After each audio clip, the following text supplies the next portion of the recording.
Hi everyone, it's Pocket, and today I'd like to invite you to join me in a little project of mine to follow the steps I take to make a BJD wig. And this is a wig I'm working on for a loon. Now this is not cereal alpaca though. This is leftover wool. Yeah, so I just had this fiber left over and no plans whatsoever what to do with it. This is the amount of fiber I have right now. I'm not exactly sure how much it is. I think it could be an ounce. I don't know. So what I've done now previously is I've spent an hour shampooing it and conditioning it and then washing it out, and now it's just drying right now. So you have to do this because first of all, your wool may come with a lot of residue, because when it comes from the sheep, it'll probably have some oils and fats left in it, and it will probably reek. So you want to definitely give it a good wash with shampoo. And I also use conditioner because before actually this was very voluminous. It was like puffy and poofy, and to kind of tame that look, conditioner will definitely help you to ease the frizz as well. So if you want a more sleek look, you definitely need to do that too. And you see they're starting to be shiny and slick, and this is really what you want.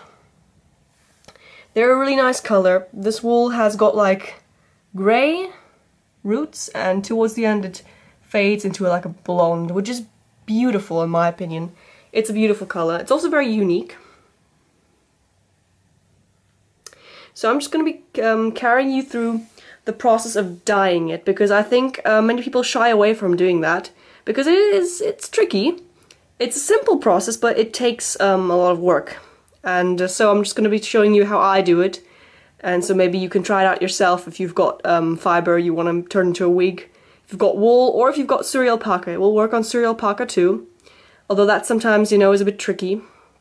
Just because of the way cereal alpaca is, it sometimes doesn't take on color as well. So I'm just going to be showing you with wool.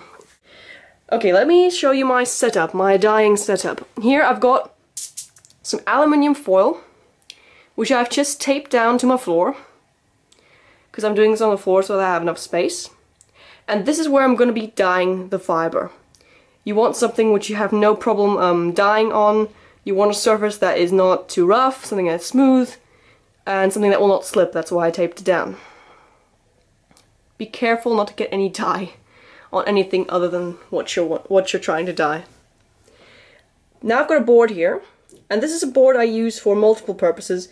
And now in this project it's going to be to put the dyed strands on. I'm just going to transfer them from here to there, and that's where I'm going to be leaving them.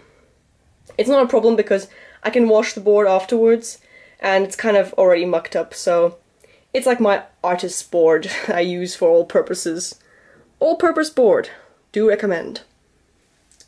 And lastly, here is where I'm going to be mixing the dye, because I'm going to be going for a very specific look, and there will be some mixing necessary. I've got two very old paintbrushes, a little ice cream tub for mixing, and some spoons in case I need to spoon out the dye. Yeah, but that's basically it. So I'm going to be going from here to there to there. Yeah, you want to kind of think about how you're going to organize it, because you really don't want anything going wrong and then getting dye all over the place. Speaking of which, time to show you what dye I'm actually using. Let me see if you can read this a little better. There you go. I'm using Manic Panic because I've used this before on Andromeda's wig, and it has worked the best. I've read some reviews about Manic Panic and also Directions hair color, because Directions also comes in all these different colors. And all reviews have stated clearly that Manic Panic definitely gives you the better color payoff. And I also think everyone who wants to dye hair a very extravagant color should definitely get Manic Panic, because they kind of specialize in that. And as you can see, I've got it in a very nice midnight blue. Color is called After Midnight, so there you go. It's a midnight blue. And this is what I'm going to be using for the roots. And then coming down into the strand ends, I'm gonna be probably taking like probably from here to there. I'm gonna try dye this area a lighter blue, and for that I'm gonna need to mix the Manic Panic with some conditioner. So you want to get any old conditioner that is white. You're gonna need white conditioner because it's like mixing paint. You're gonna mix white with the blue to make it a light blue. So I hope you enjoyed this little project, and I'll see you all when I start dyeing. Hi guys, it's Pocket, back again in gloves. I forgot to mention that. Please wear gloves, because gloves are awesome. You don't want any hair dye on your hands. Okay, I've started out with the dye, and as you can see, it's quite a dark color, but it's looking very nice on the light grey of the wool. The reason I'm laying down the darker color first, because I want a gradient from dark to light, actually. Light blue here, dark blue there. And usually the logical way would be to put down the lighter color first, and then, you know, move over to dark. But since I've already used some of the dye before on a wig that failed to dye, actually, I've already used up some of my dye, and I don't want to order fresh dye because it's quite expensive. So I'm actually just going to do the darker color first, so that I've got my base color down, because I don't want to run out of color to dye the hair in its basic color when I'm just doing the highlights. I want to do the base color first and then go for the highlights.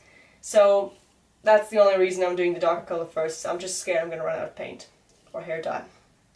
But of course, logically, you would put down the lighter color first and then go to dark, just because it's better that way. Also, those of you who know from painting light to dark, it makes more sense. But today I'm just breaking the norm with that.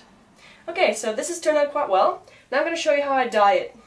Okay, so moving over to the dyeing station, you want to take your little weft.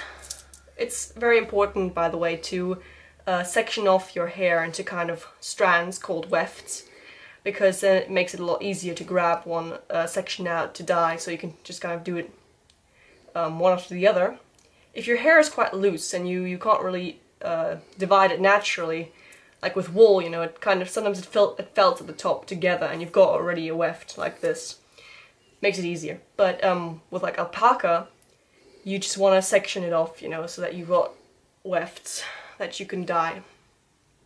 Anyway, so this is my weft, and usually with darker colors you don't need that much, but because wool is very coarse and very thick, and I need to make sure it gets in between the fibers too, I'm going to be using a little bit of extra, just to make sure. Also, that explains why I'm afraid I'm going to run out of dye, because I'm using quite a lot actually. Very important to turn the weft around. You want to dye both sides of your fiber, otherwise you're just going to have one side covered in hair dye and the other side will be blank. Would look pretty odd. Yeah, and I want to be careful not to go down too far, because I want to have a gradient, so I have to stop quite far up, as you can see. And when doing a gradient, it's also not bad if you try and feather out at the end with your brush, just to make it look a little more natural.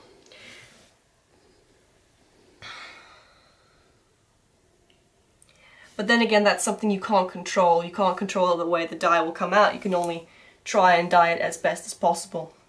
So I'm going to be going through with all the wefts now and dyeing them. Okay, and this is what the first dye looks like. It actually came out already in all kinds of different colors. You can see at the top it turned out really dark, and then it comes a bit lighter here, and then of course it fades out really nicely. That's why I said, you know, you have to feather out the brush and everything. And in the ends, some of the ends got caught in blue, obviously, because it was difficult to keep them apart from each other. And the ends turned they turned green. But it's actually, I think it's actually pretty cool. Well, it's obvious that they turned green because, you know, blonde is a kind of yellow, and yellow and blue kind of gives green, so yeah. I'm gonna go ahead now, mix up a lighter blue, and I'm gonna be adding whatever's left of the original color to the ends, just to darken it up a little bit, because I want to use all the dye. I don't want to have anything left. So I'll be doing that now, and I'll see you all when that is finished. And I'm done. Ooh, that was a lot of work, I can tell you. It was so much colour. You would not believe. But it was worth it. They're really nice. Dark blue here, and you can see they've got a perfect gradient, and they turn light in the bottom, and oh, I'm so happy with how they came out. Obviously not as dark as it first looks, you know, when you put on the paint.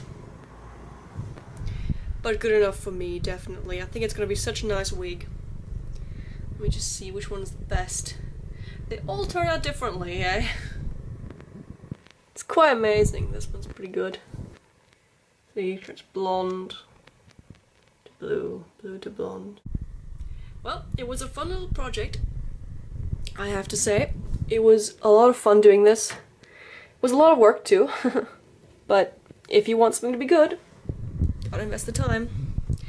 Please, if you like, you can like this video if you want to see a video about how I will make the wig eventually. Like, if you want to see a video of me documenting the process of making the wig, as I documented this process for you guys. If you want to see that, give this video a thumbs up, that way I know if you don't really want to leave a comment. Or else you can leave a comment and tell me what you thought. Do you like how the wefts turn out? Comment about the colour, what do you think? And also, if you have your experience yourself with dyeing wefts, you can give me some tips maybe, how I can achieve maybe an even better colour payoff. I'm really happy with how this turned out, but you know, there's always room for improvement, so I just want to throw that out there. Feel free to comment. And yeah, I hope you enjoyed this. Have a happy jolly day, guys. Bye!